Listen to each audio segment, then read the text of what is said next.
At dahil dito, ipinapamana ko ang lahat ng aking yaman, ari-arian, at ang kabuuan ng Sandoval Medical Group.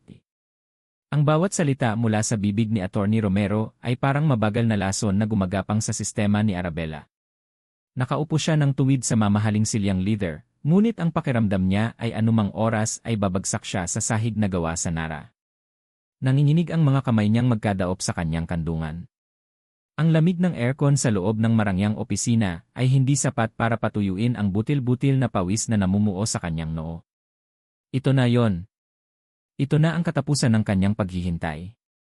Ang katapusan ng pagtitiis. Sa harap niya, sa ibabaw ng malaking mesa na gawa sa mahogany, ay ang larawan ng yumaong si Don Ricardo Sandoval. Isang ngiti ang nakapaskil sa labi nito, isang ngiting hindi kailanman nakita ni Ara sa maikling panahon ng kanilang pagsasama. Para sa mundo, si Don Ricardo ay ang kanyang asawa. Ngunit para kay Ara, siya ang kasunduan. Isang desperadong kasunduan para mailigtas ang nag-iisang pamana ng kanyang ama, ang San Ignacio Medical Center. Para sa San Ignacio, Ara. Para kay tatay. Paulit-ulit niyang bulong sa sarili. Naramdaman niya ang pagkirot sa kanyang dibdib. Isang taon. Isang taon siyang nabuhay sa ilalim ng apelyidong Sandoval, habang unti-unting pinapanood ang paghina ng lalaking nagligtas sa kanyang pamilya. Isang taon ng mga pilit na ngiti at mga usapang walang laman. Ngayon, sa pagbasa ng huling habilin, umaasa siyang ang lahat ng sakripisyo niya ay magkakaroon ng katuparan. Ipinapamana ko ang lahat sa nag-iisa at pinakamamahal kong Di. Napapikit si Ara. Hinigpitan niya ang pagkuyom ng kanyang mga kamay, ang mga kuko niya'y halos bumaon na sa kanyang palad. Sana po, sana po. Biglang bumukas ang mabigat na pinto ng opisina. Hindi marahan. Hindi may pag-iingat. Isang malakas na pagtulak na lumikha ng ugong sa tahimik na silid. Natigil sa pagbabasa si Attorney Romero. Lahat ng mga mata ay napalingon sa bagong dating. At doon, tumigil ang mundo ni Arabella. Ang tibok ng kanyang puso ay tila huminto, bago ito kumabog ng pagkalakas-lakas na parang gustong kumawala sa kanyang dibdib. Ang hangin ay biglang naging mabigat, halos hindi niya mahinga. Nakatayo sa may pintuan ng isang lalaking matangkad, balingkinitan ang katawan, at nakasuot ng isang itim na suit na tila isinukat para lamang sa kanya. Ang buhok niya ay magulo ng bahagya, na parang hinaplos lang ng kanyang mga daliri. Ngunit hindi ang kanyang anyo ang nagpatigil sa paghinga ni Ara, kundi ang kanyang mga mata. Malamig, mapanghusga, at puno ng galit na tila 7 taon na niyang kinikimkim. Napasinghap si Ara. Ang pangalan nito ay namuo sa kanyang lalamunan, isang salitang hindi niya magawang bigkasin. Marco. Siya. Nandito siya. Paano? Bakit? Sir Marco, bati ni Attorney Romero, tila nabigla rin. We were not expecting you. Hindi sumagot si Marco. Ang mga mata niya ay nanatiling nakatutok kay Ara, isang tingin na tumatagos hanggang sa kanyang kaluluwa, hinuhusgahan ang bawat hibla ng kanyang pagkatao. Pakiramdam ni Ara ay hinuhubaran siya sa harap ng lahat, inilalantad ang lahat ng kanyang mga kasinungalingan at sakripisyo. Please have a seat, alok ng abogado. Naglakad si Marco papasok sa silid.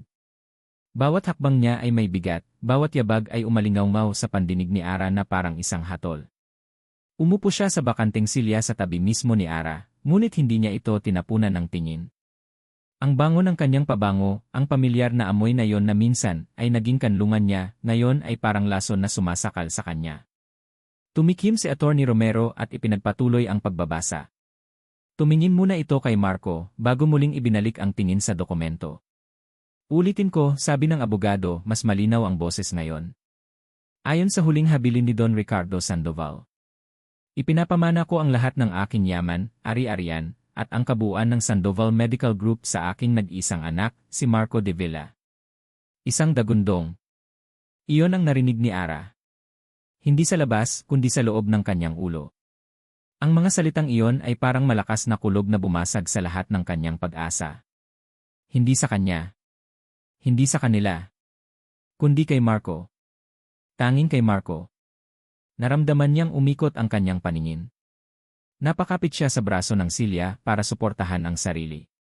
Ang lahat ng kanyang tiniis, ang mga gabing hindi siya nakatulog, ang mga luhang pilit niyang tinago, lahat ay para sa wala. Narinig niya ang mahinang pagtawa mula sa kanyang tabi. Isang tawang puno ng pang-insulto. Isang tawang nagsasabing, nanalo ako. Hindi niya kailangang lumingon para malaman kung kanino iyon galing. Tapos na. Talo na siya. Paano na ang San Ignacio? Paano na si tatay? Ngunit hindi pa tapos si Attorney Romero. May isang pahina pa sa dokumentong hawak niya. Muli itong tumikhim na tila naghahanda para sa pinakamabigat na bahagi. Subalit, pagpapatuloy ng abogado at ang salitang iyon ay nagpabitin sa hangin, ang pagmamana na ito ay may isang huling kondisyon. Naramdaman ni Ara ang pagtingin ni Marco sa kanya. Isang tinging matalim nag-uusisa. Itinaas ni Attorney Romero ang kanyang salamin at binasa ang huling talata sa isang malinaw at hindi nagbabagong boses.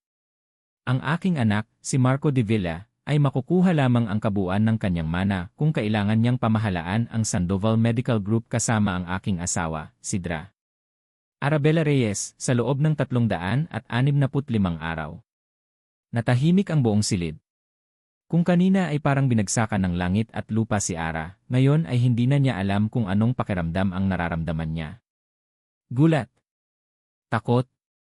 Pagkalito. Isang taon. Nakatali sa kanya. Nakatali sa lalaking pinakamahal niya noon at kinamumuhian siya ngayon. Napalingon siya kay Marco. Ang dating mapanghusgang mga mata nito ngayon ay nag-aapoy sa hindi makapaniwalang galit. Ang mga panga niya ay nagtagis at ang mga kamay niya ay nakakuyom sa ibabaw ng kanyang hita. Bago pa man may makapagsalita, idinagdag ni Attorney Romero ang huling mga salita na siyang nagselyo sa kanilang kapalaran. Kung isa sa inyo ang magbitiw sa tungkulin o mapatalsik sa trabaho sa loob ng panahong iyon, ang lahat ng ari-arian at ang buong Sandoval Medical Group ay otomatikong ililipat sa isang charity foundation. Ibinaba ng abogado ang dokumento at tiningnan silang dalawa. Sa kanyang mga mata ay may bahid ng awa. Good luck. Good luck. Ang dalawang salitang iyon ay parang isang pangungutya na umalingaw sa loob ng ulo ni Marco. Gusto niyang tumawa. Isang tawang malakas at puno ng kabaliwan. Good luck. Anong silbi ng swerte sa isang sitwasyong niluto na mula sa umpisa? Isang bitag na inihanda ng sarili niyang ama. Hindi niya pinansin ang abogado. Hindi niya pinansin ang mga bubuyog na nagbubulungan sa paligid. Ang tanging nakikita niya ay ang babaeng nakaupo sa tabi niya. Si Arabella. Ang babaeng sumira sa kanya. At ngayon, parang multo, ay bumalik para kunin ang lahat ng dapat ay sa kanya. Tumayo si Marco. Ang bawat galaw niya ay kontrolado, puno ng galit na pilit niyang itinatago sa ilalim ng isang kalmadong anyo. Nakita niyang dahan-dahang tumayo si Ara. Ang mukha nito'y maputla na parang isang papel. Naglakad dito palabas ng silid na para bang tumatakas. Hindi. Hindi siya makakatakas. Hindi na yon. Sinundan niya ito. Ang mga yapak niya sa makintab na sahig ng hallway ay mabibigat at may layunin. Ara. Tumigil ito sa paglalakad ngunit hindi lumingon. Ang tensyon sa kanyang mga balikat ay sapat ng sagot. Nilapitan niya ito, humarang sa kanyang daraanan, at pinilit siyang harapin. Saan ka pupunta? Hindi pa tayo tapos mag-usap. Nang sa wakas ay nag-angat ito ng tingin, nakita ni Marco ang isang bagay na pamilyar sa mga mata nito, sakit. Ngunit mabilis niya iyong iwinaksi. Isang palabas. Magaling siyang umarte noon pa man. Marco, wala tayong dapat pag-usapan, mahinang sabi nito, ang boses ay nanginginig. Isang mapaklang ngiti ang sumilay sa labi ni Marco. Wala. Talaga? Matapos mong pakasalan ng ama ko. Matapos kang bumalik na parang walang nangyari. Wala tayong dapat pag-usapan. Hindi mo naiintindihan. Yan ang paborito mong linya. Ang hindi ko maintindihan ay kung paano ka nakakatulog sa gabi, sabi niya, ang boses ay bumaba, naging isang mapanganib na bulong. Kaya sabihin mo sa akin. Magkano? Nakita niya ang pagkalito sa mukha nito. Anong magkano? Magkano ang halaga mo? Tanong niya, bawat salita ay may diin. Magkano ang ibinayad sa iyo ng ama ko para pakasalan ang isang matandang may sakit na naghihingalo na? Sulit ba, Dra. Reyes? Sulit ba ang pagsakripisyo mo sa dignidad mo para sa pera niya? Isang sampal. Iyon ang naramdaman niya sa sinabi niya at nasiyahan siya sa sakit na idinulot nito. Nakita niya kung paano ito napaurong, na parang sinampal nga siya. Ang mga mata nito ay nanlaki at unti-unting namasa. Wala kang alam sa mga sakripisyo ko, halos pabulong na sagot nito. Sakripisyo? Yan ba ang tawag mo dyan ngayon? Muli siyang tumawa, isang tunog na walang kagalakan. Ang alam ko lang, iniwan mo ako ng walang salita. At ngayon, nandito ka, sinusubukang angkinin ang dapat ay sa akin. Marco, pakiusap Anak! Marco, andito ka lang pala. Isang boses ng babae ang pumutol sa kanilang pag-uusap. Isang boses na pamilyar kay Marco. Lumingon siya at nakita ang kanyang tita Elena na papalapit. Ang mukha nito ay nag-aalala, ngunit ang mga mata ay matalim na nakatitig kay Ara. Tita Elena, bati niya. Lumapit ito at niyakap siya ng mahigpit. Narinig ko ang nangyari.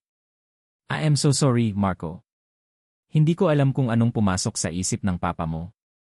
Pagkatapos ay bumaling ito kay Ara, at ang pag-aalala sa mukha nito ay napalitan ng hayagang pagkasuklam. Sinabi ko na sa papa mo noon, Marco, sabi ni Elena, ang boses ay sapat na para marinig nilang tatlo. Isa siyang ahas. Isang manggagamit na alipirin ka hanggang sa makuha niya ang gusto niya. Napayuko si Ara, umiiwas sa mga salita na parang mga batong ibinabato sa kanya. Ang pagdating ni Elena ay parang gasolinang ibinuhos sa nag-aalab ng galit ni Marco. Ang lahat ng kanyang hinala ay may kumpirmasyon. Hindi siya nag-iisa sa kanyang pag-isip. Biglang bumalik sa isip niya ang isang alaala. Isang alaala na pilit niyang ibinabaon sa loob ng 7 taon. Nasa isang payphone siya noon, basang-basa ng ulan, pagkatapos ng 2 araw na paghahanap sa kanya. Sa wakas, sinagot niya ang tawag. Ara.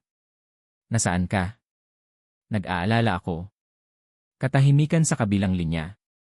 Pagkatapos, isang boses na malamig, walang emosyon. Ang boses na hindi niya kilala. Marco, tapusin na natin to. Ano? Anong ibig mong sabihin? Huwag mo na akong tawagan. Huwag mo na akong hanapin. Kalimutan mo na ako. Pero bakit? May nagawa ba akong mali? Ara, mag-usap tayo. Wala na tayong dapat pag-usapan. At pagkatapos ay ang tunog ng pagbaba ng telepono. Isang tunog na bumasag sa puso niya. Napailing si Marco, iwinawaksi ang alaala. Bumalik siya sa kasalukuyan, ang galit niya ay mas matindi pa kaysa kanina. Hinarap niya muli si Ara na ngayon ay nakatingin sa sahig. Tingnan mo ako, utos niya. Dahan-dahan itong nag-angat ng mukha. Ang mga luha ay nagbabadyang tumulo mula sa mga mata nito. Pero wala na siyang pakialam. Gusto mong manatili sa Sandoval Medical Group, tanong niya, ang boses ay malamig na parang yelo. CJ. Pagbibigyan kita. Pero tandaan mo to, Ara. Lumapit siya hanggang sa halos magkadikit na ang kanilang mga mukha. Simula bukas, bulong niya, gagawin kong impyerno ang bawat araw mo dito. Sisiguraduhin kong pagsisisihan mo ang araw na bumalik ka sa buhay ko. Tumalikod siya at naglakad palayo, iniwan si Ara na nakatayo doon kasama si Elena. Hindi na niya kailangang lumingon. Alam niyang wasak ito. At sa unang pagkakataon sa loob ng 7 taon, nakaramdam siya ng isang maliit, madilim na piraso ng satisfaksyon. Nakarating siya sa parking lot at sumakay sa kanyang kotse. Hinampas niya ang manibela. Ang galit ay hindi pa rin nawawala. Ito ay isang apoy na patuloy na lumalaki sa loob niya. Ang kondisyon sa testamentong iyon ang pagbabalik ni Ara ang lahat ay isang malaking gulo. Habang iniisip niya kung paano sisimulan ang kanyang giyera, biglang umilaw ang kanyang cellphone. Isang text message.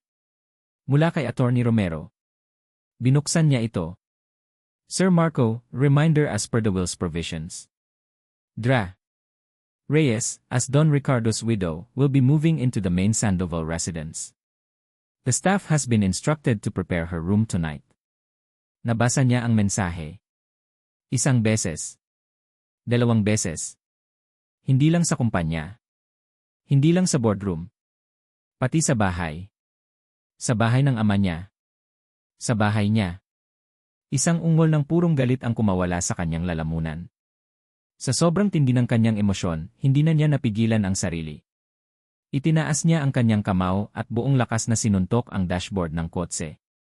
Ang sakit sa kanyang mga buko ay walang-wala kumpara sa nagngangalit na apoy sa kanyang dibdib.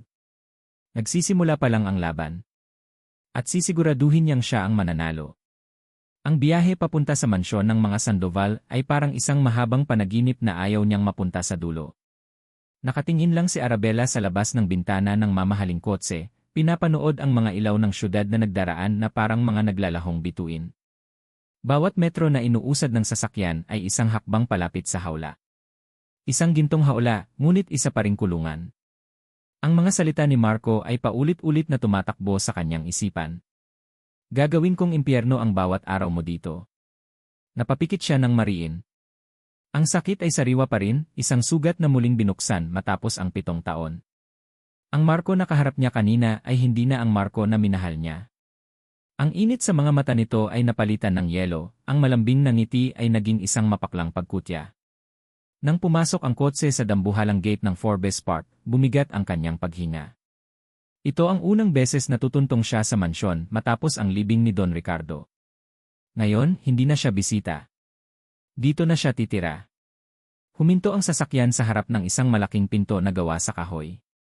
Isang unipormadong driver ang mabilis na nagbukas ng pinto para sa kanya. Sa pagbaba niya, sinalubong siya ng isang hilera ng mga katulong, nakayuko at hindi makatingin sa kanya ng diretsyo. Naramdaman niya ang mga bulungan, ang mga pasimpleng sulyap. Para siyang isang kakaibang nilalang na pinag-aralan. Isang dayuhan. Isang mang-agaw. Good evening, ma'am, bati ng isang may edad na babae, ang mayordoma. Nakahanda na po ang inyong silid. Dito po tayo. Sumunod si Ara sa loob. Ang lamig ng marmol na sahig at ang taas ng kisam ay nagbigay sa kanya ng pakiramdam na siya ay maliit at walang halaga. Ang lahat ay marangya, elegante at walang kabuhay-buhay. Ang silid na inihanda para sa kanya ay malaki, mas malaki pa sa sala ng kanilang bahay sa Batangas. Isang king-sized bed na may puting kumot, isang walk-in closet na puno ng mga damit na hindi niya kailanman isusuot, at isang banyong may bathtub. Ngunit ang lahat ng ito ay malamig. Walang personal na gamit. Walang larawan. Parang isang silid sa isang mamahaling hotel na naghihintay ng susunod na bisita.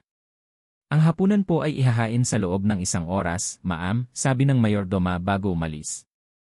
Naiwan siyang mag-isa sa katahimikan. Inilibot niya ang kanyang tingin sa kabuuan ng silid. Ang bawat muebles, bawat palamuti ay sumisigaw ng yaman. Ngunit para sa kanya, ang bawat bagay ay isang paalala ng kanyang sitwasyon. Isang bilanggo sa isang palasyo. Huminga siya ng malalim, pinipigilan ang mga luhang nagbabadyang tumulo. Hindi na yon. Hindi siya pwedeng maging mahina. Pagbaba niya para sa hapunan, naramdaman niya agad ang bigat sa hangin. Sa isang mahabang mesa na kayang upuan ng 20 tao, 3 lang sila. Si Elena Sandoval ay nasa kabilang dulo, matikas na nakaupo, ang mga mata ay parang kutsilyong humihiwa sa kanya. Si Marco ay nasa kanan niya, malayo ang pagitan, at hindi man lang siya tinitingnan. Para siyang hangin. Isang multo sa sarili niyang kulungan. Nagsimula ang hapunan sa isang nakabibinging katahimikan, na binabasag lamang ng tunog ng mga kubyertos na tumatama sa mga plato. So, unang nagsalita si Elena, ang boses nito ay matamis ngunit may kamandad. How does it feel, Dra? Reyes? To finally have everything you've ever wanted. Hindi sumagot si Ara. Kumuha lang siya ng tubig at uminom. Huwag kang mag-alala, pagpapatuloy ni Elena, tila kinakausap ang sarili. Some people are just born with no breathing. Hindi nila alam kung paano kumilos sa harap ng hapagkainan. We just have to be patient with them. Ang bawat salita ay isang patama. Naramdaman ni Ara na namula ang kanyang mga pisngi, ngunit pinanatili niya ang kanyang composure. Tumingin siya kay Marco, umaasa sa kahit anong reaksyon. Ngunit wala. Patuloy lang ito sa pagkain na parang wala siyang naririnig, ang mukha ay isang blankong maskara. Ang kanyang pananahimik ay mas masakit pa kaysa sa mga insulto ni Elena. Hindi na niya natiis. Excuse me, mahinang sabi ni Ara at tumayo. Hindi na niya hinintay ang kanilang sagot. Mabilis siyang naglakad paalis sa dining hall, dala-dala ang pakiramdam ng kahihiyan. Nagpalakad-lakad siya sa malawak na pasilyo ng mansyon, sinusubukang pakalmahin ang kanyang sarili. Ang bawat painting sa dingding, bawat mamahaling vase, ay tila nangungutya sa kanya. Sa kanyang paglalakad, napahinto siya sa harap ng isang bahagyang nakabukas na pinto. Ang dating opisina ni Don Ricardo. Dahan-dahan, itinulak niya ang pinto at sumilip sa loob. Ang lahat ay nasa ayos pa rin, malinis at amoy lumang libro at tabako. Ngunit isang bagay ang kumuha ng kanyang atensyon. Sa ibabaw ng mesa, sa tabi ng isang mamahaling pluma, ay isang silver picture frame. Lumapit siya. At ang nakita niya ay parang isang suntok sa kanyang sikmura. Larawan ito ni Marco. Ngunit hindi ang Marco na kilala niya ngayon. Bata pa siya rito, siguro ay nasa kolehiyo pa lang. Nakangiti siya, isang ngiting abot-tainga na nagpapakita ng kanyang mga dimples. Ang kanyang mga mata ay nagniningning sa kaligayahan, walang bakas ng galit o pait. Ito ang Marco na una niyang nakilala. Ang Marco na minahal niya. Ang Marco na nawala. Hinaplos niya ang salamin ng picture frame, ang dulo ng kanyang daliri ay nanginginig. Isang luha ang hindi na niya napigilan at pumatak sa kanyang kamay. Ang sakit. Sobrang sakit na makita ang alaala ng isang bagay na hindi na kailanman maibabalik. Biglang nagring ang kanyang cellphone na nagpabalik sa kanya sa kasalukuyan. Mabilis niyang pinunasan ang kanyang mga luha at kinuha ang telepono mula sa kanyang bulsa. Tatay calling. Ang puso niya ay kumabog ng mabilis. Huminga siya ng malalim bago sagutin. Hello, Tay, sinubukan niyang pasayahin ang kanyang boses. Anak! Ara! Kumusta ka na dyan? Ang boses ng kanyang ama ay masigla, isang bagay na matagal na niyang hindi naririnig. Okay lang po ako, Tay. Kayo po, kumusta? Heto, anak, hindi ko maipaliwanag ang saya ko. Ang mga staff dito sa San Ignacio, ang taas ng moral. Narinig nila ang balita. Lahat kami ay nagpapasalamat sa iyo, anak. Dahil sa iyo, may pag-asa na ulit ang ospital natin. May pag-asa na ulit ang San Ignacio. Napakagatlabi si Ara. Ang bawat masayang salita ng kanyang ama ay parang karayom na tumutusok sa kanyang puso. Kung alam lang niya. Kung alam lang niya ang totoong sitwasyon. Gagawin ko po ang lahat, Tay, sabi niya, ang boses ay nagiging daralgal. Alam ko, anak. Ikaw pa. Basta mag-iingat ka dyan, ha? Mahal na mahal ka namin. Mahal na mahal din po kita, Tay. Pagkababa niya ng telepono, hindi na niya napigilan ang pag-agos ng kanyang mga luha. Niyakap niya ang sarili sa gitna ng malamig na opisina. Ang pag-asa sa boses ng kanyang ama ang naging huling tulak na kailangan niya. Hindi siya pwedeng sumuko. Hindi siya pwedeng matalo. Para sa kanya. Para sa San Ignacio. Bumalik siya sa kanyang silid at humarap sa malaking salamin. Tinitigan niya ang kanyang sariling refleksyon, ang maputlang mukha, ang namumugtong mga mata, ang nanginginig na mga labi. Ito ba ang babaeng susuko na lang? Hindi. Pinunasan niya ang kanyang mga luha ng may bagong determinasyon. Itinuwid niya ang kanyang likod. Ang lungkot sa kanyang mga mata ay dahan-dahang napalitan ng apoy. Ang sakit ay naging lakas. Kahit ano nang mangyari, bulong niya sa kanyang refleksyon, ang bawat salita ay isang panunumpa. Lalaban ako. Kinabukasan, maaga siyang nagising. Pinili niya ang kanyang pinakapormal na business suit. Nag-ayos siya ng maigi. Handa na siya. Handa na siya para sa unang araw ng digmaan. Pagdating niya sa nagtataasang gusali ng Sandoval Medical Group, sinalubong siya ng isang receptionist. Dra. Reyes, good morning po. This way po sa office nyo. Sumunod siya, ang puso niya ay handa sa anumang mangyayari. Huminto sila sa harap ng isang pinto sa dulo ng isang pasilyo, malayo sa mga opisina ng ibang executive. Binuksan ng receptionist ang pinto para sa kanya. Ito po, ma'am. Pumasok si Ara. At natigilan siya. Ang silid ay maliit at walang laman. Walang carpet, walang painting, walang kahit anong palamuti. Sa gitna ng kwarto ay may isang lumang mesa na may gas-gas, at isang lumang upuan na mukhang anumang oras ay bibigay. Walang computer. Walang telepono. Walang kahit ano. Isang malinaw na mensahe. Isang malakas na sampal sa kanyang pagkatao. Ito ang impyernong ipinangako ni Marco. At nagsisimula pa lang ito. May isang uri ng katahimikan na mas maingay pa kaysa sa anumang sigaw. Ito ang katahimikan sa loob ng boardroom ng Sandoval Medical Group. Nakaupo si Marco sa dulo ng mahabang mesa, ang kanyang silya ay parang isang trono. Mula roon, kitang-kita niya ang lahat, ang mga board member na matagal nang nagsisilbi, ang mga bagong mukha na tapat sa kanyang tita Elena, at si Arabella. Nakaupo ito sa bandang gitna, tuwid ang likod, suot ang isang simpleng itim na business suit na kahit anong pilit ay hindi maikukubli ang katotohanang hindi siya kabilang doon. Ang bakanting opisina ay ang unang salvo pa lang. Ito, ang pagpapahiya sa kanya sa harap ng buong board, ang magiging pangalawa. Naramdaman niya ang isang pamilyar na kaba sa kanyang dibdib, ngunit hindi ito kaba ng takot. Ito ay kaba ng pananabik. Ang pananabik ng isang mangangasong malapit ng makahuli sa kanyang biktima. Good morning, everyone, simula ni Marco, ang boses niya ay kalmado at puno ng otoridad na umaalinggaw sa buong silid. As NB first official act as C, I want to address the elephant in the room. The inclusion of Dra. Reyes in this board. Lahat ng mga mata ay napunta kay Ara, na nanatiling hindi gumagalaw, ang mukha ay walang emosyon. Magaling. Magaling siyang magpanggap. Heavenly Father, in His wisdom, ipinagpatuloy ni Marco, may bahid ng sarkasmo sa salitang wisdom, believe that Dra. Reyes has something to contribute. And who am I to question his last will? Isang mahinang pagtawa ang narinig mula sa pwesto ni Elena. Therefore, sabi ni Marco, na ngayon ay direktang nakatingin kay Ara. I am assigning her project. The project that will test her capabilities and prove her worth to this company. Itinuon niya ang kanyang mga kamay sa mesa. Dra. Reyes, you will be in charge of the Community Clinics Revitalization Project. Narinig niya ang ilang mahihinang singhap sa paligid. Ang proyektong iyon ay isang kilalang-kilalang sementeryo ng mga karera sa loob ng Isanyi. 5 taon na itong nalulugi. Walang budget. Walang suporta. Isang problemang walang solusyon. You will be given a small team and a limited budget. Dagdag pa niya, para mas idiin ang pagiging imposible ng gawain. I expect a preliminary proposal on Laura Desk Ila the end of the week. Any questions? Ito na. Ito ang sandaling hinihintay niya.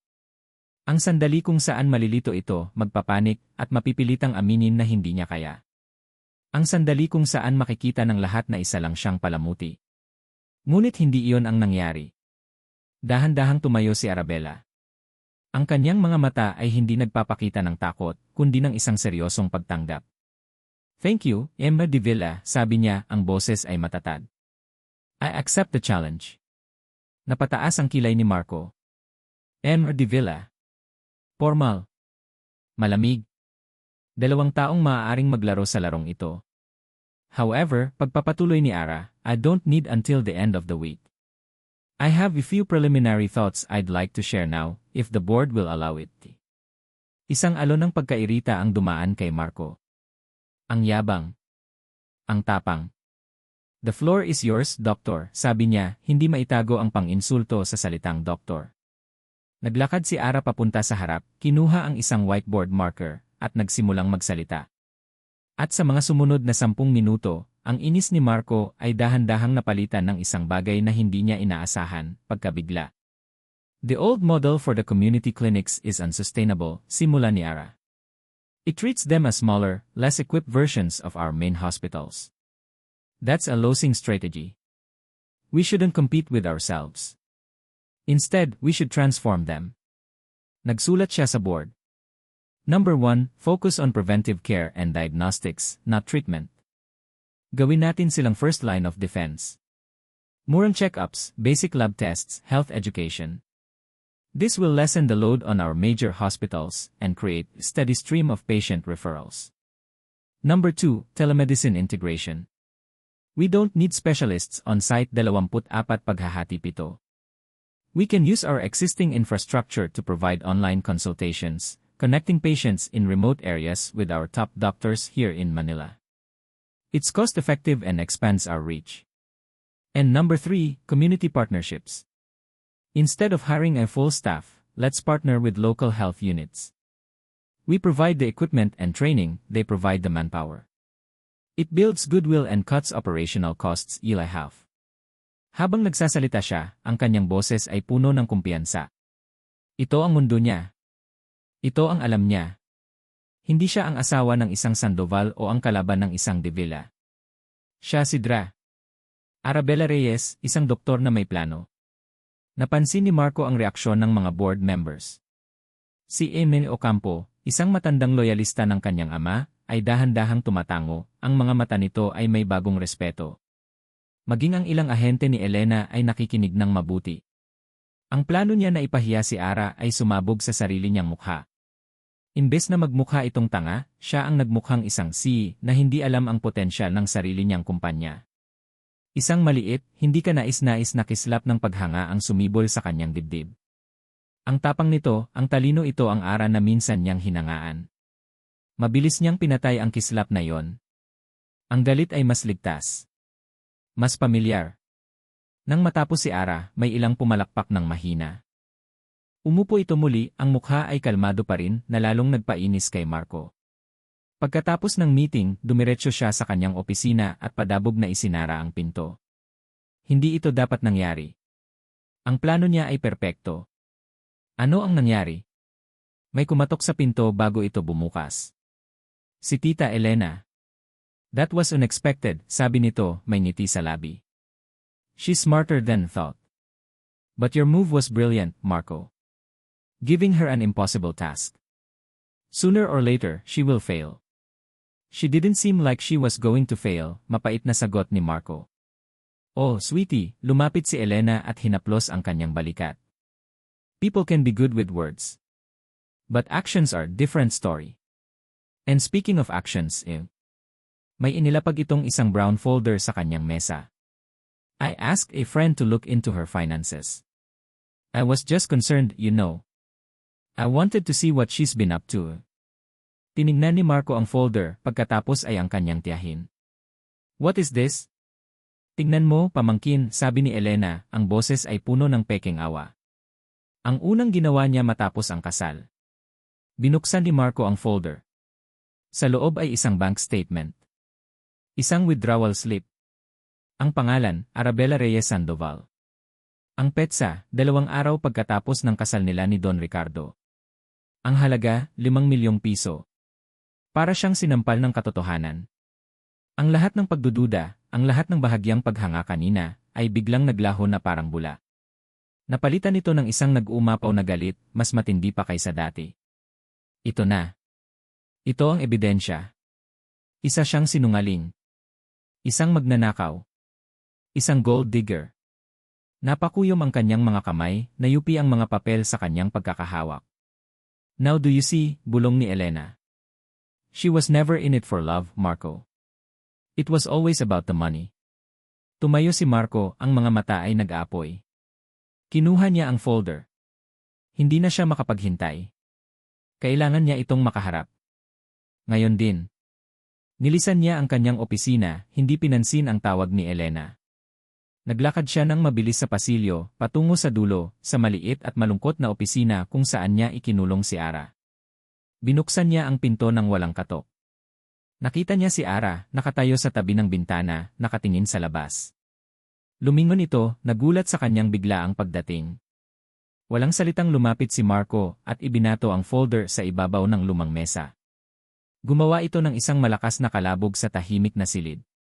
Napatingin si Ara sa folder, pagkatapos ay sa kanya, ang mga mata ay puno ng pagkalito. Para saan ang perang to, Ara? Tanong ni Marco, ang boses niya ay mababa at puno ng kinuyom na galit. Ito ba ang bayad sa'yo? Ang tanong ni Marco ay parang isang matulis na patalim na bumaon ng malalim sa dibdib ni Arabella.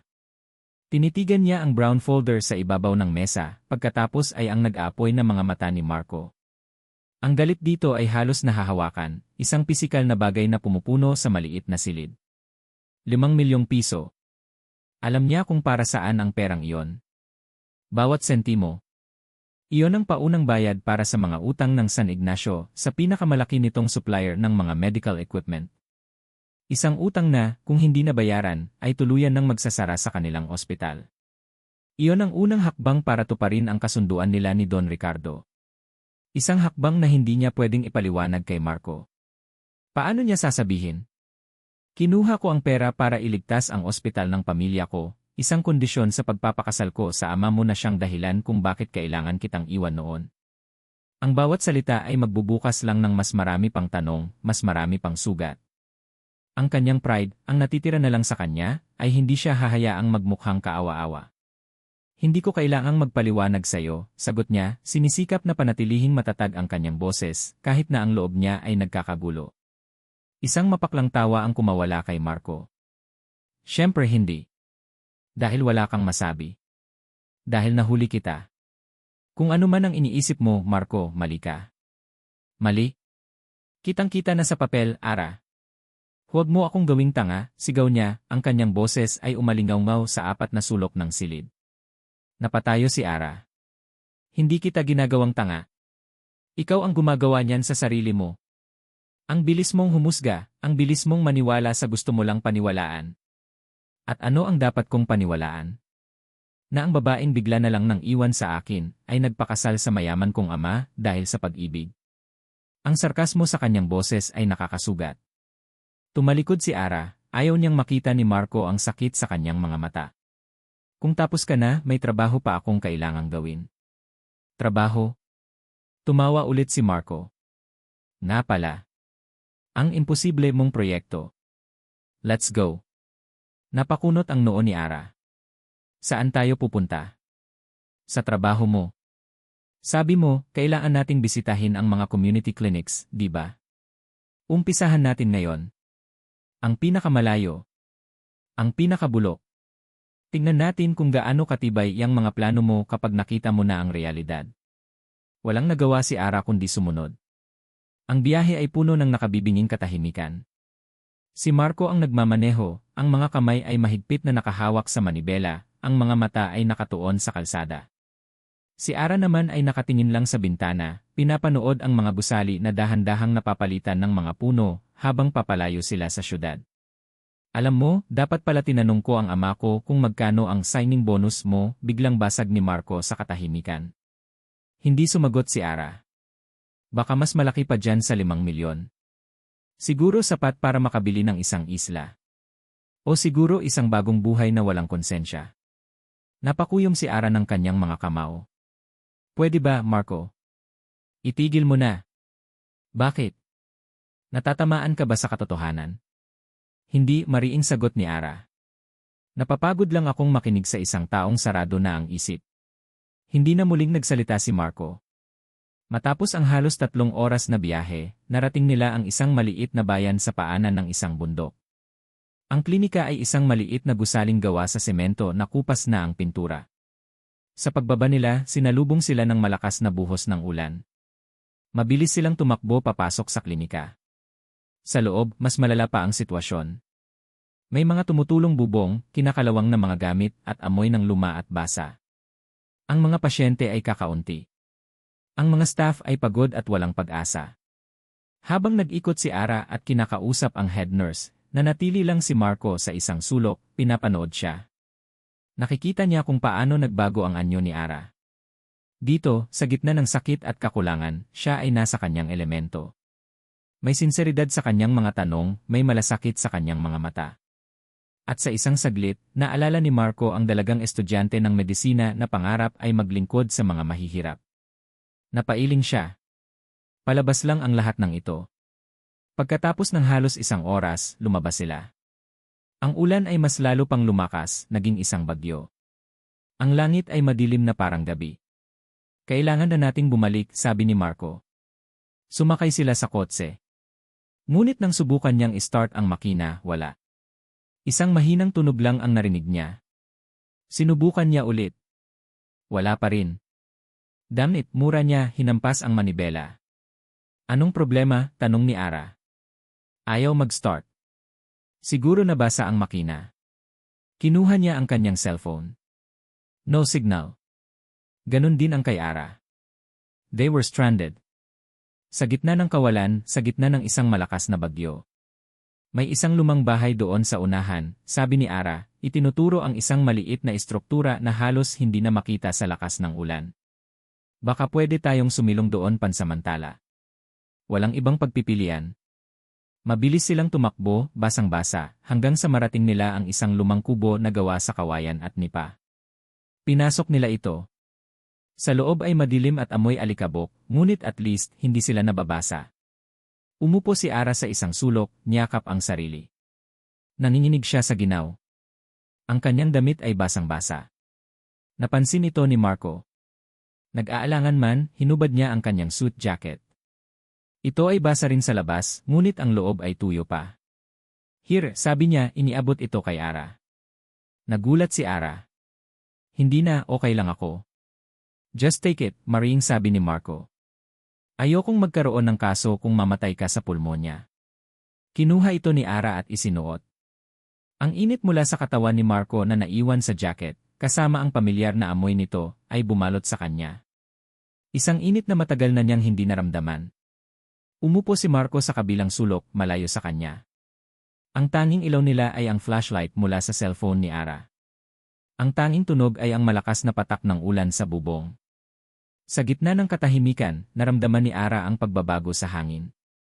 Dito, sa loob ng maliit na kubo, nawala ang kanilang mga titulo. Hindi siya si Dra. Reyes Sandoval. Hindi siya ang Siye. Sila lang si Ara at Marco. 2 taong nagtatago mula sa bagyo. Nagsimulang bumigat ang talukap ng kanyang mga mata. Ang pagod sa biyahe at ang emosyonal na stress ay unti-unti nang naniningil. Ngunit bago siya tuluyang makatulog, naramdaman niyang nagsimula siyang lagnatin. Ang kanyang katawan ay nanginginig hindi lang sa ginaw, kundi sa init. Ang kanyang isipan ay naglakbay. Bumalik sa mga panahong simple pa ang lahat. Ang mga ngiti ni Marco. Ang mga pangarap nila. At sa kanyang pagkahilo, isang pangalan ang hindi niya sinasadyang lumabas sa kanyang bibig. Isang bulong na halos hindi marinig sa lakas ng ulan. Marco Lee. Humina ang kanyang boses, naging isang pakiusap. Huwag mo kong iwan. Pagkatapos noon, dinala na siya ng dilim. Ngunit bago siya mawala ng malay, naramdaman niya ang isang mainit na kamay sa kanyang noo. Isang dampi na puno ng pag-aalala. O baka imahinasyon lang niya ang lahat. Ang mga salitang iyon. Marco. Huwag mo kong iwan. Buong gabi, ang bulong na iyon ni Arabella ay umalingaw sa isipan ni Marco, mas malakas pa kaysa sa buhos ng ulan sa labas. Nakaupo siya sa kabilang sulok ng madilim na kubo, pinapanood ang anino ng nahihimbing na si Ara sa liwanag ng flashlight. Ang init ng lagnat nito ay ramdam niya pa rin sa kanyang palad. Hindi ito ang babaeng kinamumuhian niya. Hindi ito ang kalkuladong manggagamit na ipininta niya sa kanyang isipan. Ang babaeng nasa harap niya ngayon ay mahina, marupok, at sa gitna ng kanyang panaginip, siya ang tinatawag. Isang bahagi niya ang gustong maniwala na ito ay isa na namang palabas. Isang napakagaling na pag-arte. Ngunit isa ring bahagi, isang maliit at nakakainis na bahagi, ang nag-aalinlangan. Walang manonood dito. Walang kamera. Sila lang dalawa. Para saan pa ang pag-arte? Kinabukasan, humupa na ang ulan. Tahimik silang bumalik sa syudad. Walang nagsasalita. Ang dating katahimikan na puno ng galit ay napalitan ng isang kakaibang bigat. Isang katahimikang puno ng mga tanong na walang sagot. Inihatid niya si Ara sa mansyon at dumiretso siya sa sarili niyang kondo. Kailangan niya ng espasyo. Kailangan niyang mag-isip. Ngunit ang katahimikan ay hindi nagtagal. Kagigising lang niya nang tumunog ang kanyang telepono. Isang galit na boses mula sa pinuno ng legal department ng SNG ang narinig niya. Marco, have you seen the news? Mabilis niyang binuksan ang AC. At doon, sa isang sikat na morning show, nakita niya ang mukha ni Ara. Sa ilalim nito ay isang headline na parang bombang sumabog sa kanyang harapan, Gold Digger Doctor. Iyan nakakagulat din ay testamento na yan Ricardo Sandoval. Sunod-sunod na pumasok ang mga text at tawag. Binuksan niya ang kanyang laptop. Ang lahat ng major news sites, ang lahat ng social media platforms, ay isa ang laman. Ang kwento ng isang mahirap na doktora na ginamit ang kanyang ganda para akitin ang isang matandang bilyonaryo, pinakasalan ito sa kanyang death, at ngayon ay nakikipag-agawan sa nag-iisang anak para sa mana. Ang 5 milyong pisong nalaman niya kahapon. Nandoon din, ipinipinta bilang unang gantimpala sa kanyang tagumpay. Ang ang Sandoval Medical Group ay hindi na isang respetadong institusyon. Sa isang iglap, naging sentro ito ng isang maruming showbiz level na eskandalo. Sir, sabi ulit ng abogado sa telepono, ang boses ay nanginginig. The stock market just opened. Our stocks they're plummeting. Isang emergency board meeting ang agad na ipinatawag. Pagdating ni Marco sa Angie, ang hangin ay puno ng panik. Ang mga mukha ng board members ay nagpapakita ng takot. Ang kumpanyang pinaghirapang itayo ng kanyang ama ay guguho dahil sa isang babae. We need to do something. We need to issue a statement, sigaw ng isang board member. What statement? Natotoo ang lahat, sagot ng isa pa. Sa gitna ng kaguluhan, lumapit ang kanyang tita Elena, ang mukha ay nagpapakita ng malalim na pag-aalala. Marco, this is a disaster, bulong nito sa kanya. You need to control this. Kailangan mong gawin ang tama. What is the right thing to do, tita? Tanong ni Marco, ang isip ay gulong-gulo. Huminga ng malalim si Elena. You have to protect the company. You have to protect your father's legacy. Itakwil mo siya. Tell the world she has nothing to do with you or this company. Na isa lang siyang pagkakamali ng papa mo. It's the only way to stop the bleeding. Ang mga salita ni Elena ay may lohika. Iyon ang pinakamadaling paraan. I-isolate si Ara, itapon siya sa mga aso, at iligtas ang kumpanya. Iyon ang gagawin ng isang matalinong CA. Ngunit sa kanyang isipan, umalinganggaw ang isang boses. Isang mahinang bulong sa gitna ng bagyo. Huwag mo kong iwan. Tumingin siya sa paligid. Nakita niya ang takot sa mga mata ng lahat. At sa isang iglap, nagkaroon siya ng desisyon. Isang desisyong hindi niya alam kung galing sa kanyang utak o sa kanyang puso. Call press conference. Now, utos niya sa kanyang secretary. Makalipas ang isang oras, nakatayo si Marco sa harap ng isang gubat ng mga kamera at mikropono. Ang mga flash ng kamera ay nakakasilaw. Ang mga tanong ng mga reporter ay parang mga bala na ipinapaputok sa kanya. Leo de Villa, totoo po ba ang mga akusasyon laban kay Dra. Reyes? Is it true that she's a gold digger? Paano po naapektuhan ang nyali sa eskandalong ito? Sa tabi niya, nakatayo si Ara na ipinatawag niya mula sa mansyon. Ang mukha nito ay maputla, ang mga mata ay nagpapakita ng takot at pagkalito. Ngunit nakatayo ito roon, katulad ng sinabi niya. Huminga ng malalim si Marco at lumapit sa podium. Natahimik ang lahat. Good morning, simula niya, ang boses ay kalmado at puno ng kapangyarihan. I am here to address the malicious rumor circulating about Lay family and our company. Tumingin siya sa mga kamera, na para bang kinakausap niya ang bawat isang taong nanonood. The terms of early father's will are private, and it is great disrespect to his memory that it has been turned into a public spectacle. Yes, Lay father chose to marry Dra. Arabella Reyes. And he did so with a clear mind and a full heart. Napasinghap ang mga reporter. The stories you have been reading are baseless, cruel, and designed to harm not just my wife, but the integrity of Sandoval Medical Group. Itinaas niya ang kanyang kamay para patahimikin ang mga nagsisimulang magtanong. At pagkatapos ay sinabi niya ang mga salitang magpapatigil sa lahat. Tumingin muna siya kay Ara, isang mabilis na sulyap, bago humarap muli sa mga kamera. Let me make one thing perfectly clear, sabi niya, ang bawat salita ay may bigat at diin. Yun wife, Dra. Reyes, has no full trust and support. We will face this issue together, as a united front. Any attack on her is an attack on me and this company. Pagkatapos noon, tumalikod siya. No further questions. Hinawakan niya ang braso ni Ara at inalalayan itong paalis sa entablado, sa gitna ng nagkakagulong mga reporter. Sa elevator paakyat sa kanyang opisina, walang nagsalita. Nang bumukas ang pinto, binitawan niya ang braso ni Ara. Naglakad siya papasok sa kanyang opisina at sumunod ito. Nang magkaharap sila, tiningnan niya ito. Ang galit ay wala na roon. Ang naroon ay isang bagay na mas komplikado. Nakita niya sa mga mata ni Ara ang pagkabigla, ang pasasalamat, at isang malalim na sakit na hindi niya maintindihan. Pag-alis ni Ara, naiwan si Marco na mag-isa sa kanyang malawak na opisina.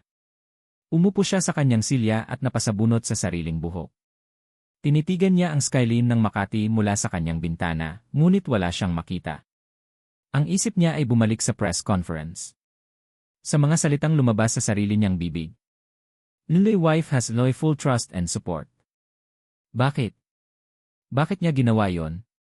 Para sa kumpanya? Iyon ang lohikal na dahilan. Ngunit may iba pa. Isang bagay na hindi niya maipaliwanag. Isang bagay na kinatatakutan niyang aminin kahit sa sarili niya. Napayuko siya, ang mga siko ay nakapatong sa kanyang mesa.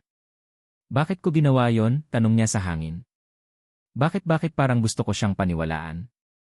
Ang mga salita ni Marco, "And my wife has my full trust and support," ay patuloy na umuulit sa isipan ni Arabella, isang sirang plaka ng pag-asa at pagkalito. Nakaupo siya sa kanyang malawak at malamig na silid sa mansyon, ngunit ang pakiramdam niya ay nilalamon siya ng 4 na sulok nito. Pagkatapos ng press conference, walang salitang namagitan sa kanila. Isang tingin na puno ng mga tanong na hindi masagot, bago siya bumalik sa kanyang opisina na parang walang nangyari. Ngayon, hawak niya ang kanyang cellphone. Ang screen ay nagliliwanag sa mga masasakit na komento. Mukha namang pera talaga. Tignan niyo yung suot niya. Kawawa si Sir Marco na isahan ng ahas. Sana mamatay na lang ang mga gold digger na tulad niya. Bawat salita ay isang maliit na hiwa sa kanyang pagkatao. Dati, ang opinyon ng ibang tao ay hindi mahalaga. Ang mahalaga ay ang kanyang pamilya, ang kanyang mga pasyente, at si Marco. Ngayon, ang buong mundo ay humuhusga sa kanya, at ang tanging taong gusto niyang makaintindi sa kanya ay ang taong pinakakinamumuhian siya. O kinamumuhian nga ba? Bakit niya ginawa yon? Bakit siya ipinagtanggol? Hindi na niya kaya. Ang mga pader ng mansyon ay tila lumiliit, sinasakal siya. Kailangan niya ng hangin. Kailangan niyang makatakas, kahit saglit lang. Kinuha niya ang susi ng isang kotseng nakaparada sa garahe at nagmaneho ng walang tiyak na direksyon. Hinayaan lang niya ang kanyang mga kamay na magdesisyon sa manibela hanggang sa napansin niyang ang dinadaanan niya ay pamilyar. Isang maliit na kalye sa Quezon City, malayo sa karangyaan ng Makati. Ipinark niya ang kotse sa tapat ng isang maliit na coffee shop. Kape at kwentuhan. Ang singboard ay luma na, kupas na ang pintura, ngunit para kay Ara, ito ay isang portal pabalik sa nakaraan. Dito sila unang nag-date ni Marco. Dito sila nag-aral para sa kanilang mga exam, dito sila bumuo ng mga pangarap. Hindi siya bumaba. Nanatili lang siya sa loob ng kotse, nakatingin sa coffee shop. Ang amoy ng kape na lumalabas mula sa pinto ay parang isang time machine. Bigla, hindi na siya si Dra. Reyes Sandoval, ang biyuda ng isang bilyonaryo. Siya lang si Ara, isang estudyante ng medisina na naghihintay sa kanyang boyfriend na si Marco, isang business student na puno ng pangarap. Flashback. 7 taon na ang nakalipas. Gabi na. Umuwi si Ara sa kanilang maliit na bahay, pagod mula sa 24-hour duty sa ospital.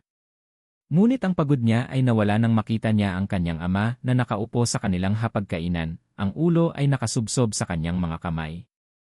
Sa ibabaw ng mesa ay nagkalat ang mga sobreng may pulang selyo. Disconnection notices. Collection letters.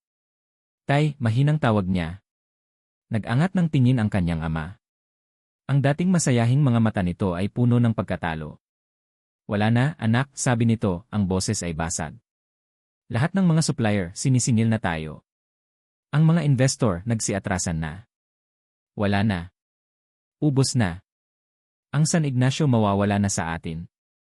Ang bawat salita ay parang isang pako na ibinabaon sa puso ni Ara. Ang San Ignacio ay hindi lang isang ospital. Ito ang buhay ng kanyang lolo, ang pangarap ng kanyang ama. Ito ang kanilang tahanan. Kinabukasan, habang nasa kalagitnaan siya ng klase, isang mensahe ang dumating sa kanya. Isang imbitasyon para sa isang pulong. Mula sa opisina ni Don Ricardo Sandoval, ang ama ni Marco. Sa isang marangyang opisina na halos kapareho ng pinagbabasahan ng testamento ngayon, hinarap niya ang isang lalaking nasa kalakasan pa ng kanyang pangangatawan. Si Don Ricardo ay hindi nakakatakot. Siya ay kalmado, ang kanyang mga mata ay matalas, at ang kanyang boses ay puno ng otoridad. Dra. Reyes, simula nito. Alam kong mahal mo ang anak ko. At alam kong mahal ka niya. Hindi nakasagot si Ara. Si Marco, pagpapatuloy ng Don, ay may malaking hinaharap. Siya ang magmamana ng lahat ng ito. Ngunit siya ay bata pa, mapusok. Madaling magambala. Doon nagsimulang kabahan si Ara. You are a good woman, I can see that. But you are also a distraction, sabi ni Don Ricardo, hindi sa paraang masama, kundi bilang isang katotohanang hindi matatakasan. Ang pamilya mo, ang problema ninyo sa ospital aabutin ng maraming taon bago ninyo iyon malutas. At habang ginagawa ninyo iyon, si Marco ay hihilahin mo pababa kasama mo. Mahal ko po si Marco, iyon lang ang naisagot ni Ara. I know, malumanay na sagot ng Don.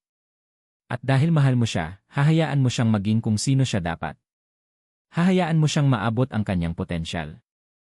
Pagkatapos ay inilatag niya ang alok. Ang kasunduang magbabago sa lahat. I will save your father's hospital. I will clear all his debts and invest in it. Ibibigay ko sa inyo ang bagong simula na kailangan nyo, sabi nito, nakatingin ng diretsyo sa kanyang mga mata. In return you disappear from Enlison's life. Completely.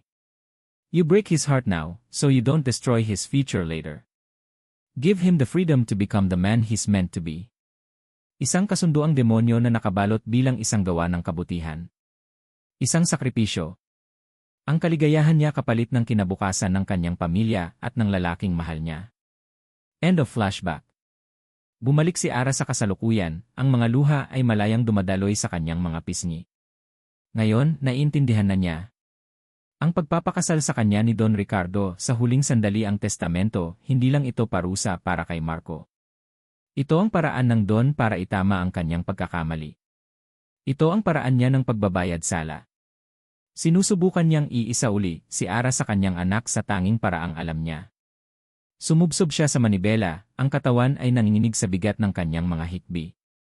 Umiyak siya para sa nawalang 7 taon. Umiyak siya para sa pusong sinadya niyang basagin. At umiyak siya para sa sarili niya, isang babaeng gumawa ng isang imposibleng desisyon. Sa gitna ng kanyang pag-iyak, isang katok sa bintana ng kotse ang nagpatigil sa kanya. Isang malakas na katok. Dahan-dahan siyang nag-angat ng tingin. Ang kanyang paningin ay malabo dahil sa mga luha, ngunit kahit na ganoon, kilala niya ang aninong nakatayo sa labas. Si Marco. Ang mukha nito ay puno ng pag-aalala. Pagkalito. Nakatayo siya roon sa ilalim ng araw, nakatingin sa kanya, ang mga mata ay nakatutok sa kanyang umiiyak na mukha. Hindi siya nagsalita. Hindi rin siya nagsalita. Nakatitig lang sila sa isa't isa, pinaghihiwalay ng isang manipis na salamin, isang salamin na parang isang pader na gawa sa 7 taon ng sakit, galit, at mga lihim na hindi masabi. Ang makita si Arabella na umiiyak ay parang isang bagay na hindi dapat mangyari. Sa isipan ni Marco, si Ara ay matigas, kalkulado, at hindi kayang matinag. Ngunit ang babaeng nasa loob ng kotse, na ang mukha ay basang-basa ng luha, at ang mga balikat ay nanginginig, ay ibang-iba. Mahina. Wasak. At totoo. Hindi niya alam kung bakit siya sumunod. Pagkatapos nitong umalis ng mansyon, isang hindi maipaliwanag na kaba ang naramdaman niya. Ginamit niya ang tracker na ipinakabit niya sa lahat ng sasakyan ng kumpanya, isang security measure, sabi niya sa sarili, at sinundan ito. Hindi niya inaasahan na dadalhin siya nito dito. Sa kanilang lugar. Nang sa wakas ay ibinaba ni Ara ang bintana, ang hangin sa pagitan nila ay mabigat. Anong ginagawa mo dito? Tanong ni Ara, ang boses ay paos dahil sa pag-iyak. I should be asking you that, sagot ni Marco, sinisikap na ibalik ang dating lamig sa kanyang boses, ngunit nabigo siya. Are you okay? Umiling lang si Ara at muling pinunasan ang kanyang mga mata. Iuwi mo na ako. Please. Sa biyahe pabalik wala na ang dating tensyon. Napalitan ito ng isang pagod na katahimikan. Sa kauna-unahang pagkakataon, hindi niya ito tiningnan bilang isang kaaway. Nakita niya lang ang isang babaeng pagod na. Kinabukasan, sa opisina, isang bagong determinasyon ang naramdaman ni Marco. Ang makita si Arabella na umiiyak ay parang isang bagay na hindi dapat mangyari. Sa isipan ni Marco, si Ara ay matigas, kalkulado, at hindi kayang matinag. Ngunit ang babaeng nasa loob ng kotse, na ang mukha ay basang-basa ng luha, at ang mga balikat ay nanginginig, ay ibang-iba. Mahina. Wasak. At totoo. Hindi niya alam kung bakit siya sumunod. Pagkatapos nitong umalis ng mansyon, isang hindi maipaliwanag na kaba ang naramdaman niya. Ginamit niya ang tracker na ipinakabit niya sa lahat ng sasakyan ng kumpanya, isang security measure, sabi niya sa sarili, at sinundan ito. Hindi niya inaasahan na dadalhin siya nito dito. Sa kanilang lugar. Nang sa wakas ay ibinaba ni Ara ang bintana, ang hangin sa pagitan nila ay mabigat. Anong ginagawa mo dito? Tanong ni Ara, ang boses ay paos dahil sa pag-iyak. I should be asking you that, sagot ni Marco, sinisikap na ibalik ang dating lamig sa kanyang boses, ngunit nabigo siya. Are you okay? Umiling lang si Ara at muling pinunasan ang kanyang mga mata. Iuwi mo na ako. Please. Sa biyahe pabalik wala na ang dating tensyon. Napalitan ito ng isang pagod na katahimikan. Sa kauna-unahang pagkakataon, hindi niya ito tiningnan bilang isang kaaway. Nakita niya lang ang isang babaeng pagod na. Kinabukasan, sa opisina, isang bagong determinasyon ang naramdaman ni Marco. Ang eskandalo ay hindi basta-basta lumitaw. May nagpakalat nito. May isang taong gustong sirain hindi lang si Ara, kundi ang buong Sandoval Medical Group. At kung totoo man ang mga sinabi niya sa press conference na sila ay isang united front, kailangan nilang kumilos. Pumunta siya sa opisina ni Ara. Ang maliit at walang lamang silid. Naabutan niya itong nakaupo sa lumang mesa, nagbabasa ng mga dokumento tungkol sa community clinics. We need to find out who leaked the story, sabi niya nang walang paligoy-ligoy. Nag-angat ng tingin si Ara, nagulat. Tayo. Yes, tayo, di ni Marco. This is no longer just about you. This is about the company. Lily Father's company. I will not let anyone destroy it. Isang saglit na katahimikan ang namagitan bago dahan-dahang tumango si Ara. Okay. What's the plan? Ang mga sumunod na araw ay isang hindi inaasahang pagbabago. Sa gabi, sila ay dalawang taong maingat na gumagalaw sa paligid ng isa't isa sa loob ng mansyon. Ngunit sa araw, sa loob ng esenye, sila ay naging isang team. Ginamit ni Marco ang kanyang kapangyarihan bilang CEO para buksan ang mga pinto. Ginamit ni Ara ang kanyang matalas na isip para suriin ang mga detalye. Nagpuyat sila sa opisina, nagkakape, at sinusuri ang daan-daang emails, mga log ng telepono, at mga security camera footage. Sa kanilang pagtutulungan, nakita ni Marco ang Ara na matagal na niyang kinalimutan. Ang Ara na mabilis mag-isip, na hindi natatakot magbigay ng opinyon, na kayang makipagsabayan sa kanya. Minsan, sa gitna ng paghahanap nila sa mga digital na ebidensya, nahuhuli niya itong nakangiti kapag may nadidiscover silang bago. At sa mga pagkakataong iyon, nararamdaman niya ang isang pamilyar na kurot sa kanyang dibdib. Here, sabi ni Ara isang gabi, itinuturo ang screen ng computer. Look at the timestamps. The first article was published at 6 oras 2 minuto lang, but this email, containing all the details, the will, the bank statement, was sent from an internal line they addressed to a reporter's private email at 11 oras 47 minuto the night before. So, it's an inside job, sabi ni Marco. Sino ang may access sa computer na yon? It's from terminal in the marketing department, sagot ni Ara. Anyone in that department could have used it. Nagsimula silang mag-imbestiga sa marketing department. Ngunit sa tuwing malapit na sila sa isang lead, tila may nauuna sa kanila. Ang mga file ay biglang nawawala. Ang mga empleyado ay biglang nagkakaroon ng amnesia. Para silang nakikipaghabulan sa isang multo. Hanggang sa isang hapon, biglang pumasok sa opisina ni Marco ang head of security na siyang tapat na tauhan ng kanyang tita Elena. Sir Marco, may balita po ako, sabi nito, hinihingal. May umamin na po. Dinala sila sa isang interrogation room kung saan nakaupo ang isang batang babae mula sa marketing, umiiyak. Bakit mo ginawa? Tanong ni Marco. Kailangan ko po ng pera, sir, sagot ng babae sa gitna ng mga hikbi. May sakit po ang nanay ko. May nag-alok po sa akin ng malaking halaga para i-email lang yung mga dokumento. Sino ang nag-alok sa'yo? Umiling ang babae. Hindi ko po siya kilala, sir. Nakamask po siya. Iniwan lang po niya ang sobre na may lamang pera at instructions sa desk ko. Tinitigan ni Marco ang babae. Ang kwento ay tila kapanipaniwala, ngunit may isang bagay na hindi tama. Masyadong malinis. Masyadong madali. Isa itong fall guy, isang ahas na inihain para isara ang kaso. Tumingin siya kay Ara na nakatayo sa tabi niya. Nakita niya sa mga mata nito ang parehong pagdududa. Nang gabing iyon, sa mansyon, dumating si Elena, dala ang isang bote ng mamahaling alak. A celebration, masayang sabi nito. Mabuti at nahuli na ang salarin. Now we can all move on. Ibinuhos niya ang alak sa 3 baso. It seems too convenient, tita, sabi ni Marco, hindi tinatanggap ang baso. Isang junior staff na bigla na lang umamin. Ngumiti si Elena. Desperate people do desperate things, Marco. You should be happy. The scandal is over. The stock is recovering. You and Dra. Reyes can finally stop pretending to be team. Ang huling mga salita ni Elena ay tumatak sa isipan ni Marco. Pretending to be team.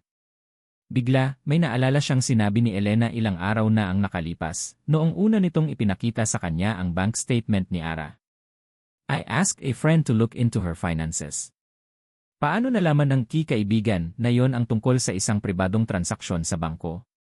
At bakit ang head of security, na tauhan ni Elena, ang unang nakahanap sa umamin?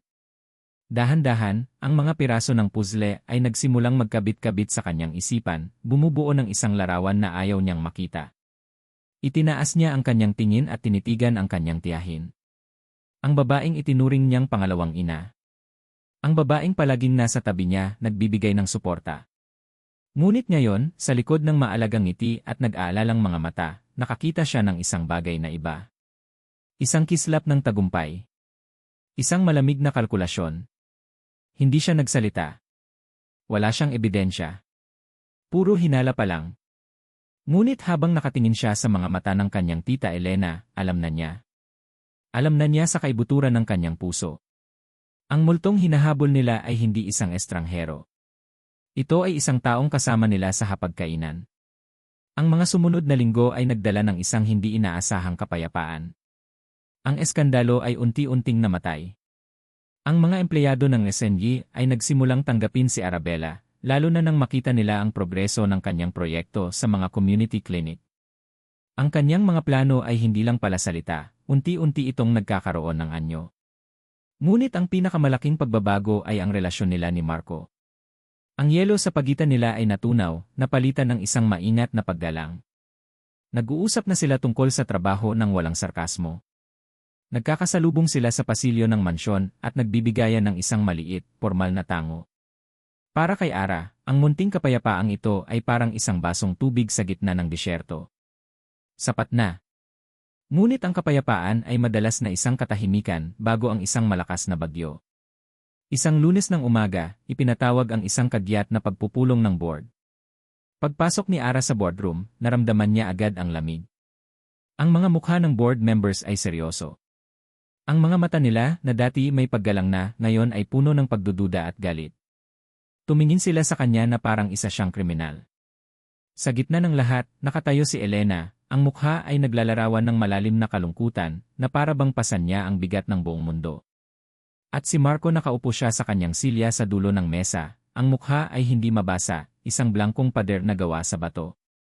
What's going on? Mahinang tanong ni Ara sa kanyang sarili. Ladies and gentlemen of the board, simula ni Elena, ang boses ay nanginginig sa pigil na emosyon. It is with a heavy heart that I bring you this devastating news. Our company, our legacy, has been betrayed. From the inside. Itinaas ni Elena ang isang remote at pinindot ito. Sa malaking screen sa harap, lumitaw ang logo ng kanilang pinakamalaking kakumpetensya, ang Montecillo Pharmaceuticals. At sa tabi nito, ang pangalan ng pinakabagong gamot na ilalabas nila, isang revolusyonaryong gamot para sa puso na siyang magiging pinakamalaking produkto ng SNY sa loob ng isang dekada. Isang proyektong top secret. Isang kolektibong singhap ang narinig sa buong silid. Paano nila nalaman? Tanong ng isang board member. Someone from this room leaked our formula to them, sagot ni Elena, ang mga mata ay dahan-dahang lumingon kay Ara. At mayroon tayong ebidensya. Muli niyang pinindot ang remote. Isang serye ng mga email ang lumabas sa screen. Mga email mula sa isang peking account, ngunit nang tingnan ang detalye ng sender, ang address ay nagmula sa opisina ni Ara. Mga email na naglalaman ng mga piraso ng research data. This is impossible, sabi ni Ara, tumatayo. That's not me. Someone framed me. Are you sure, Dra? Reyes, tanong ni Elena, ang boses ay puno ng awa. Because we have more. Isang audio player ang lumabas sa screen. Pinindot ito ni Elena. Click. Isang boses ang umalingaw sa buong silid. Isang boses na kilalang-kilala ni Ara. Ang sarili niyang boses. Yes, nakuha ko na. I'll send you the full formula tonight. Just make sure the payment is ready. Ang mundo ni Ara ay gumuho. Ang hangin ay nawala sa kanyang mga baga. Ang tunog sa paligid niya ay naging isang malayong ugong. Ang boses ay sa kanya, ngunit ang mga salita ay hindi. Paano? Paano ito nangyari? This is fake. This is edited, sigaw niya, ang boses ay nagpapanik. Marco, you have to believe me. Tumingin siya kay Marco, nagmamakaawa. Ito ang kanilang huling pagsubok. Ang tiwalang unti-unti nilang binubuo. Ngunit ang nakita niya sa mga mata ni Marco ay ang bagay na pinakakinatatakutan niya. Pagkabigo.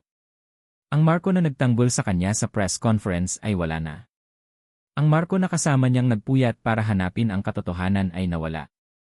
Ang bumalik ay ang Marco ng unang araw, ang Marco na puno ng galit, na ang mga mata ay nagsasabing, alam ko na. Alam kong hindi ka mapagkakatiwalaan. Ang lahat ng pag-aalinlangan, ang lahat ng bahagyang pag-asa, ay natabunan ng isang ebidensyang hindi matitinag.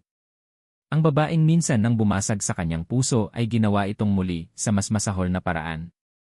Marco Lee. Halos pabulong na sabi ni Ara, ang mga luha ay nagsisimula ng mamuo sa kanyang mga mata. Tumayo si Marco. Ang kanyang mukha ay kalmado, ngunit ang kanyang mga mata ay nagliliyab. Naglakad siya papalapit kay Ara, at sa bawat hakbang niya, pakiramdam ni Ara ay lumiliit siya. Huminto siya sa harap niya. Inabot niya ang kamay ni Ara. Sa isang saglit, umasa si Ara. Isang hibla ng pag-asa na maniniwala siya. Ngunit ang hinawakan niya ay hindi para alalayan siya. Hinawakan niya ito para hilahin palabas ng boardroom. Dinala siya ni Marco sa kanyang opisina at isinara ang pinto. Sinungaling, sabi ni Marco, ang boses ay mababa at puno ng lason. Pagkatapos ng lahat, isang kang sinungaling. Hindi totoo yan, Marco. Please, maniwala ka sa akin. Maniwala. Tumawa siya, isang tawang puno ng sakit. Akala ko nagbago ka na. Akala ko may katiting na desensya pa sa katawan mo. Pero pareho ka pa rin. Ang galing mong magpanggap, Ara. Napaniwala mo ako. Hindi ako nagpapanggap. Ito ay patibong. Gawa-gawa lang ang lahat ng yan. Gawa-gawa, sigaw ni Marco, ang kanyang boses ay sa wakas ay nabasag sa galit at sakit. Narinig ko ang boses mo, Ara. Narinig ng lahat. Paano mo nagawa to? Ang kumpanya ng ama ko. Ang legacy niya. Hindi ko alam. Maniwala ka, please Ngunit huli na ang lahat. Tumingin si Marco sa kanya, ang kanyang mga mata ay malamig na parang yelo, walang bakas ng kahit anong emosyon. Itinaas niya ang kanyang sarili sa kanyang buong taas bilang CEO ng Sandoval Medical Group. At sinabi niya ang mga salitang tatapos sa lahat. You're fired, Dra. Reyes. Bawat salita ay isang suntok sa sikmura ni Ara. Pack your things, pagpapatuloy ni Marco, ang boses ay walang kaluluwa. And leave. I don't want to see your face in this building ever again. Tumalikod siya, ayaw nang tingnan pa ang babaeng sumira sa kanya ng 2 beses. Naiwan si Ara na nakatayo roon, hindi makagalaw, hindi makahinga. Ang sakit ay napakatindi, halos hindi na niya maramdaman. Para siyang manhid. Hindi niya alam kung paano siya nakalabas ng opisina. Hindi niya alam kung paano niya nakuha ang kanyang mga gamit. Ang alam lang niya, naglalakad siya sa lobby ng SNG, habang ang lahat ng empleyado ay nakatingin sa kanya, nagbubulungan, humuhusga. Paglabas niya ng gusali, sinalubong siya ng malakas na ulan, na parabang nakikidalamhati ang langit sa kanya. Basang-basa, walang direksyon, walang pag-asa. Wala na siyang trabaho. Wala na siyang reputasyon. Wala na siyang bahay, dahil siguradong palalayasin na rin siya sa mansyon. At ang pinakamasakit sa lahat, wala na siyang tiwala mula sa nag-iisang taong gusto niyang maniwala sa kanya. Nakatayo siya sa gitna ng ulan, hinahayaan ang bawat patak na hugasan ang kanyang mukha, para itago ang mga luhang hindi na niya kayang pigilan. Lahat. Lahat ay nawala. Marco de Villa. Ang tagumpay ay dapat may matamis na lasa. Ngunit habang nakaupo si Marco sa kanyang malawak na opisina, ang tanging nararamdaman niya ay isang mapait na kawalan. Nawala na si Ara. Natalo na niya ang kaaway. Napanatili niya ang kontrol sa kumpanya. Ngunit bakit pakiramdam niya siya ang talo? Ang imahe ni Ara na basang-basa ng ulan habang papalayo sa gusali ay hindi maalis sa kanyang isipan. Ang itsura ng pagkawasak sa mga mata nito ay parang isang multong ayaw siyang tantanan. Hindi ako nagpapanggap. Ito ay patibong. Napapikit siya. Gusto niyang maniwala na puro kasinungalingan lang iyon.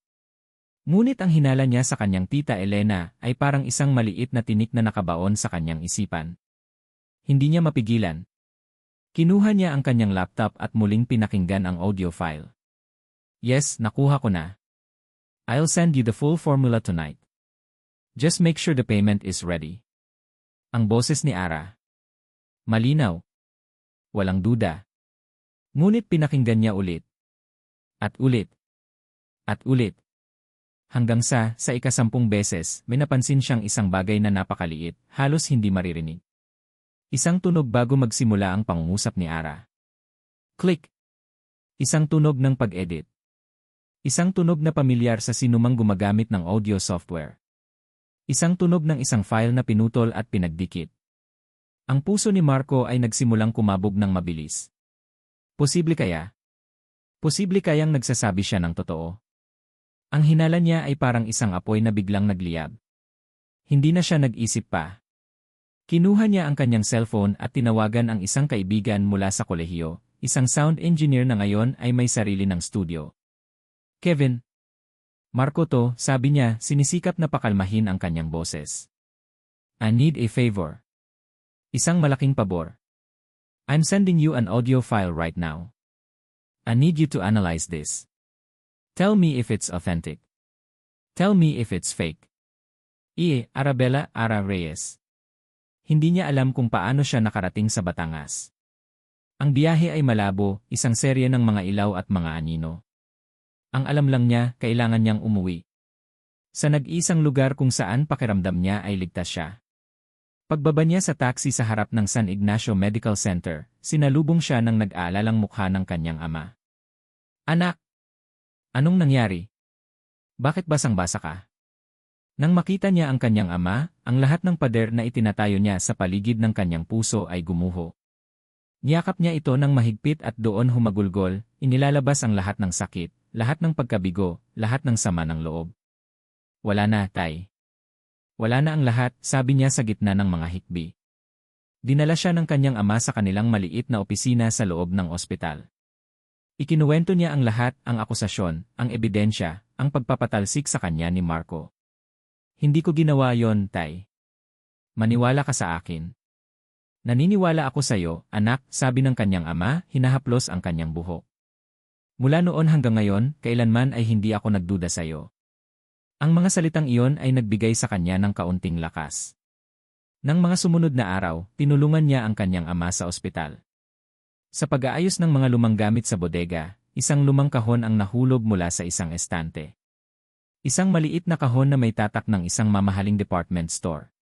Nang buksan niya ito, nakita niya ang isang pamilyar na bagay, isang mamahaling scarf na isinuot niya noong araw ng kasal nila ni Don Ricardo. Ngunit sa ilalim nito may isang bagay pa. Isang sobre. Nakasara. At sa harap nito, nakasulat ang kanyang pangalan sa isang pamilyar na sulat kamay. Ang sulat kamay ni Don Ricardo. Nanginginig ang mga kamay na binuksan niya ito. Sa loob ay isang piraso ng makapal na papel. Isang sulat. Enra Dearest Arabella, simula ng sulat. Ang boses ni Don Ricardo ay tila umalinggaw sa kanyang isipan habang binabasa niya ang mga salita. Kung binabasa mo ito, nangangahulugan na wala na ako.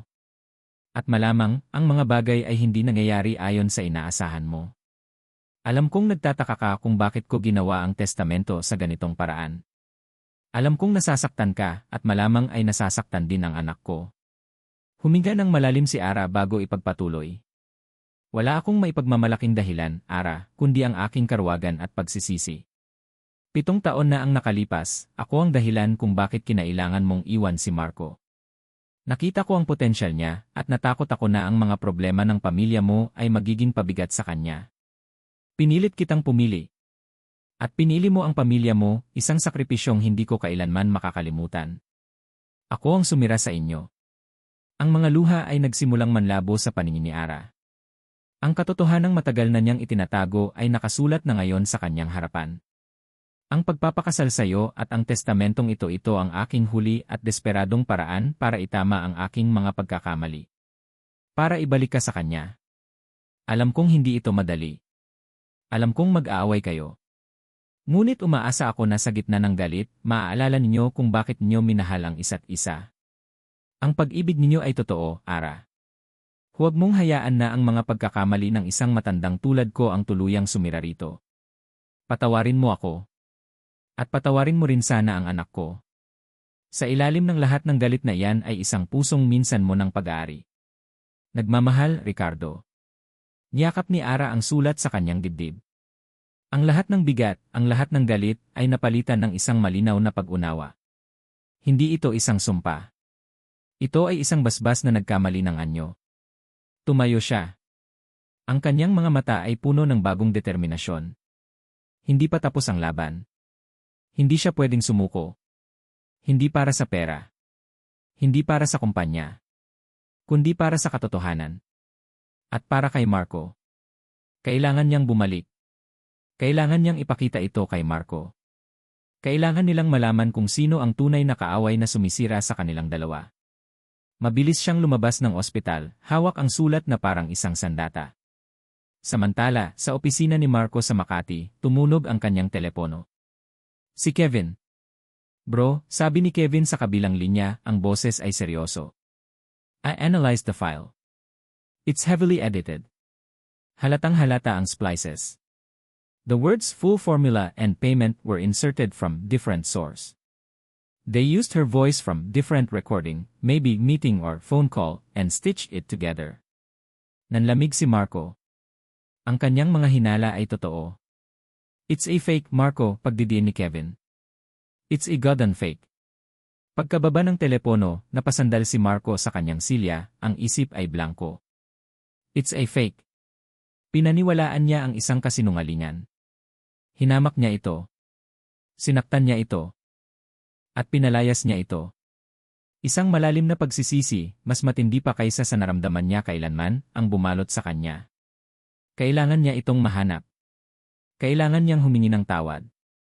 Kailangan niyang itama ang lahat. Nagmamadali siyang tumayo para umalis, ngunit bago pa man niya marating ang pinto, bumukas ito. Ang kanyang sekretarya, ang mukha ay nag-aalala. Sir, si Dra. Reyes po, nandito siya. At sa likod nito, lumitaw si Arabella. Ang kanyang buhok ay magulo, ang kanyang damit ay simple, ngunit ang kanyang mga mata ay nagliliyab sa isang determinasyong hindi pa nakikita ni Marco dati. Humakbang ito papasok, at sa pagitan nilang dalawa, ang hangin ay puno ng mga katotohanang malapit ng sumabog. Nakatayo sila sa gitna ng malawak na opisina, si Marco at si Arabella, ang distansya sa pagitan nila ay puno ng mga salitang hindi masabi. Ang galit ni Marco ay napalitan ng isang nakakainis na pagsisisi. Ang pagkawasak ni Ara ay napalitan ng isang matatag na determinasyon. Anong ginagawa mo dito? Tanong ni Marco, ang boses ay mas mahina kaysa sa inaasahan niya. Hindi sumagot si Ara. Sa halip, lumakad ito papalapit sa kanyang mesa at may inilapag. Isang sobrang luma. Basahin mo, utos ni Ara, ang boses ay kalmado ngunit may bigat. Nag-aalangan man, kinuha ni Marco ang sulat. Habang binabasa niya ang bawat salita na isinulat ng kanyang ama, ang mundo niya ay gumuho sa pangalawang pagkakataon sa loob ng isang oras. Ang kwento ng kasunduan. Ang sakripisyo ni Ara. Ang katotohanan siya, ang kanyang ama, ang tunay na kontrabida sa kanilang love story. Nang matapos niyang basahin, ang mga kamay niya ay nanginginig. Binitiwan niya ang sulat na parabang napapaso siya. Tumingin siya kay Ara, ang kanyang mga mata ay puno ng isang emosyong hindi niya alam kung paano ipapakita. Pagsisisi. Hiya. Pagkawasak. Ara ni. Halos hindi niya masabi ang pangalan nito. Ako, patawarin mo ko. Isang butil ng luha ang pumatak mula sa mata ni Ara, ngunit mabilis niya itong pinunasan. Wala na tayong oras para dyan. May isang taong sumisira sa ating dalawa, Marco. At kailangan nating malaman kung sino. Bago pa man makasagot si Marco, tumunog ang intercom sa kanyang mesa. Ang boses ng kanyang sekretarya nanginginig. Sir, pinapatawag po kayo ni Ma'am Elena sa boardroom. The board is voting to formally accept Dra. Reyes' termination and to appoint her replacement. Nagkatinginan sila ni Ara. Ito na. Ang kapalit niya bulong ni Marco. Ay siya pagtatapos ni Ara. Hindi na sila nagsalita pa. Isang pag-unawa ang nabuo sa pagitan nila. Mayroon na silang iisang layunin. Iisang kaaway. Let's go, sabi ni Marco. Pagbukas nila ng pinto ng boardroom, ang lahat ng mga mata ay napunta sa kanila. Ang mga board member ay nagulat. Si Elena, na nakatayo sa harap, ay natigilan, ang ngiti sa kanyang labi ay biglang nawala. Marco, what is the meaning of this? At bakit kasama mo ang babaeng yan? Tanong ni Elena, sinusubukang bawiin ang kanyang composure.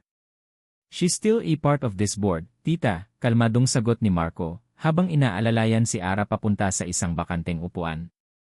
Until the vote is final. Naglakad si Marco papunta sa harap, ang kanyang presensya ay nagpapatahimik sa buong silid.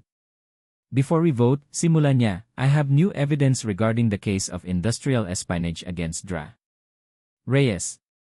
Nagulat si Elena. What new evidence? The case is closed. Is it? Tanong ni Marco, isang mapanganib na ngiti ang sumilay sa kanyang labi.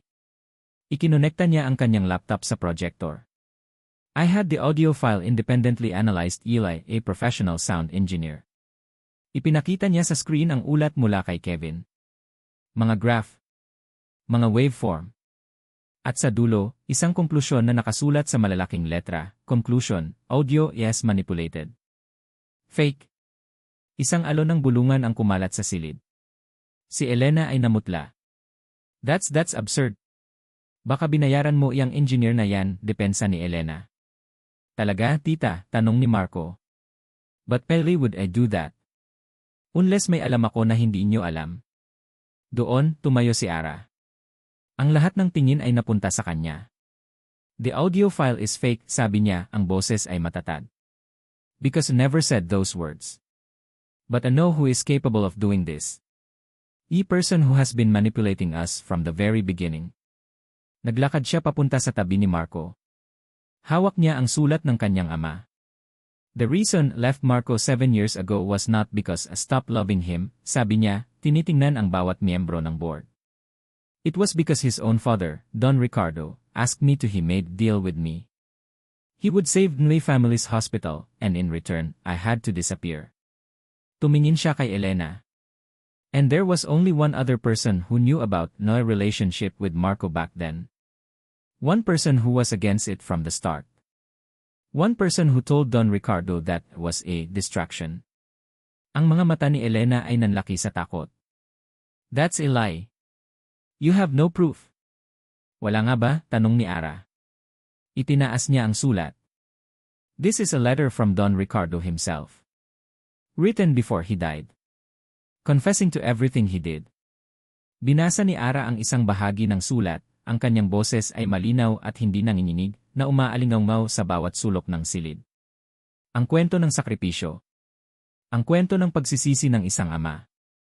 Pagkatapos niyang magbasa, isang nakabibinging katahimikan ang bumalot sa boardroom. Ang lahat ay nakatingin kay Elena, na ngayon ay nanginginig na sa galit at takot.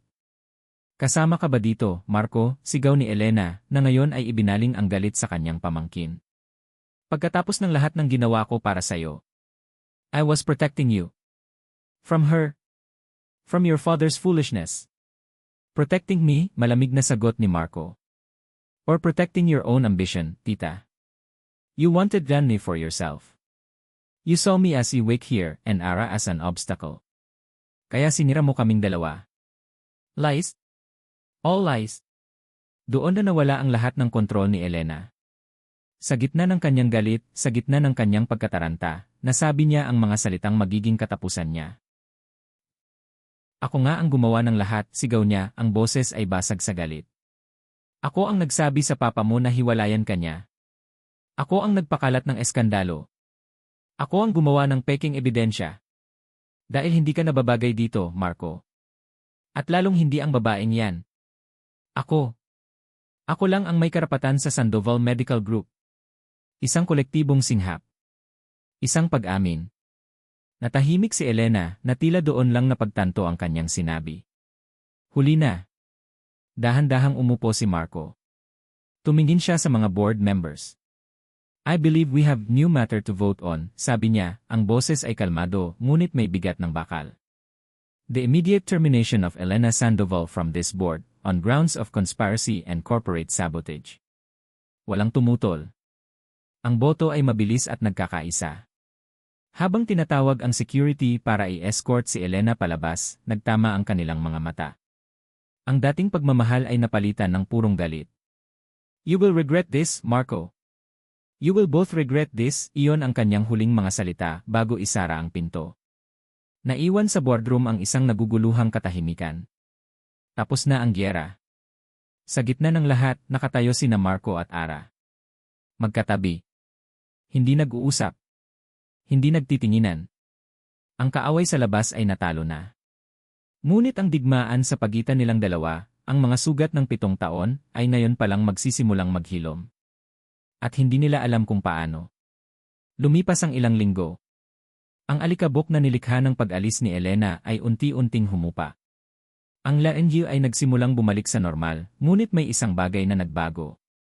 Sa boardroom, sa mga pasilyo, ang dating takot at pagdududa kay Dra. Arabella Reyes ay napalitan ng isang tahimik na paghanga. Ngunit sa loob ng mansyon ng mga Sandoval, ang katahimikan ay may ibang bigat. Isang hapon, nakaupo si Ara sa tabi ng malaking swimming pool, ang mga paa ay nakababad sa malamig na tubig. Pinapanood niya ang paglubog ng araw, ang kulay kahel na liwanag nito ay nagbibigay ng kakaibang ganda sa hardin. Narinig niya ang mga yabag sa kanyang likuran. Hindi na niya kailangang lumingon. Alam na niya kung sino yon. Umupo si Marco sa tabi niya, nag-iwan ng sapat na espasyo sa pagitan nila. Sa loob ng maraming araw, ito ang pinakamalapit na distansya nila sa isa't isa. Nag-uusap sila tungkol sa trabaho, mga plano, mga numero. Ngunit tungkol sa kanila, wala. Isang malaking pader ng mga salitang hindi masabi ang nakatayo sa pagitan nila. Maganda ang paglubog ng araw dito, basag ni Ara sa katahimikan. Sagot ni Marco. Paboritong lugar to ni Papa.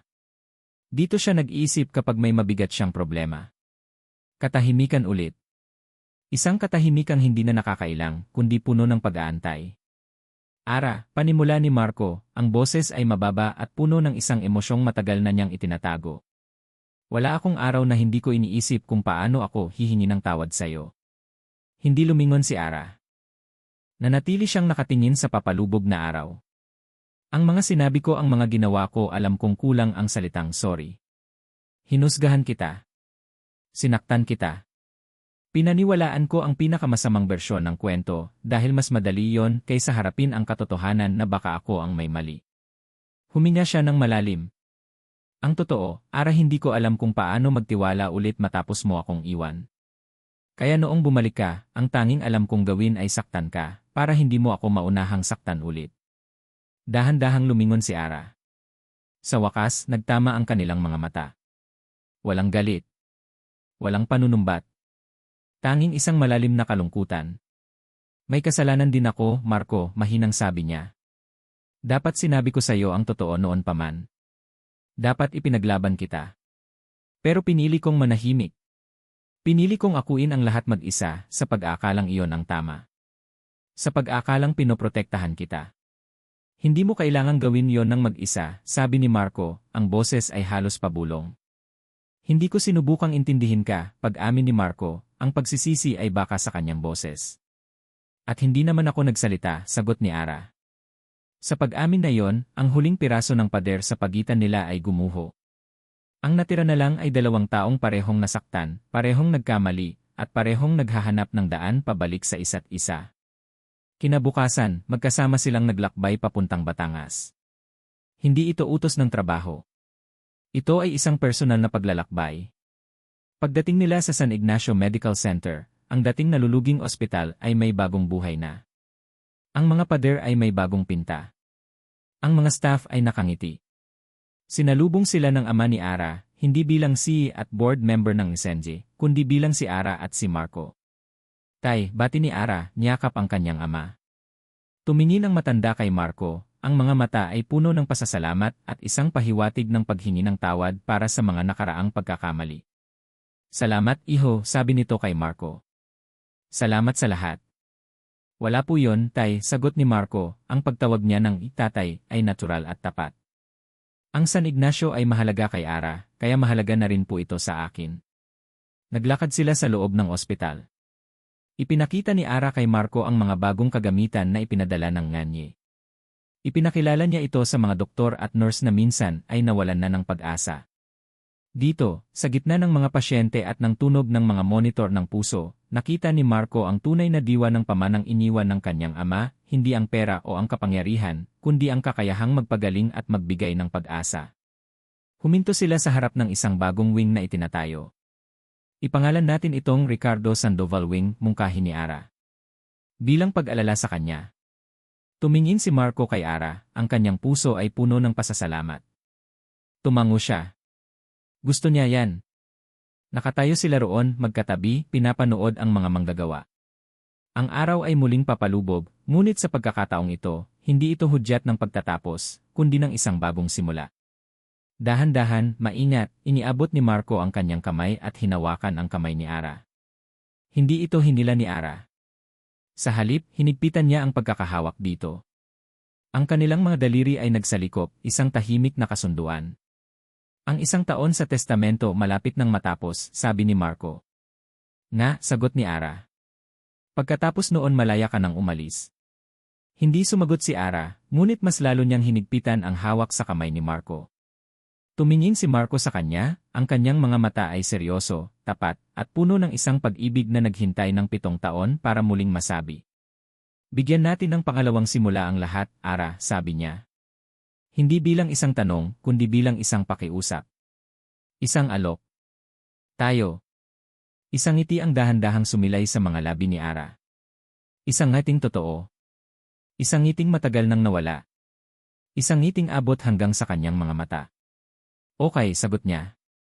Isang simpleng salita na naglalaman ng lahat, pagpapatawad, pagtanggap at pag-asa. Magkahawak kamay, sabay nilang tiningnan ang kinabukasan na nakalatag sa kanilang harapan. Ang daan ay hindi magiging madali. Marami pang sugat na kailangang gamutin. Marami pang tiwalang kailangang buuin. Ngunit sa pagkakataong ito, haharapin nila ito ng magkasama. Dahil ang pag-ibig, tulad ng isang pusong minsan nang nasira, ay maaaring maghilom at tumibok muli ng mas malakas at mas matatag kaysa dati. At dito nagtatapos ang kwento ng kanilang nasirang kahapon at nagsisimula ang panibagong bukas para kina Ara at Marco. Mula sa kaibuturan ng aking puso, nais kong magpasalamat sa inyong walang sawang pagsubaybay sa bawat kabanata ng buhay ni Ara at Marco. Ang pagsulat ng kanilang kwento ay isa ring emosyonal na paglalakbay para sa akin. Bawat galit ni Marco, bawat luha ni Ara, at bawat kislap ng kanilang pag-asa ay naramdaman ko rin. Ito ay isang paalala na ang buhay at pag-ibig ay hindi palaging madali.